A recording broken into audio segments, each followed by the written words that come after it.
Kulo na. Pilit ba? Pilit. Steam na.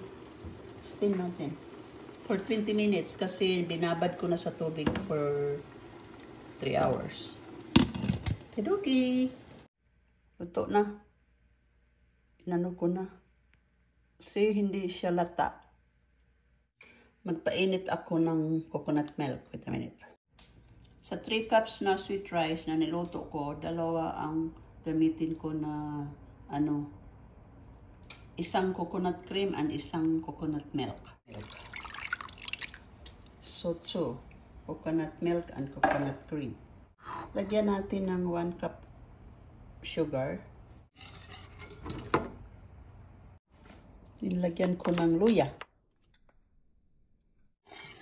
Lagyan ko ng salt. Okay. Steam. Wait. Pagkatapos natin hinalo, ibalik natin sa steamer again for another 20 minutes. Okay. Luto na. Lagyan natin ng sauce sa ibabaw.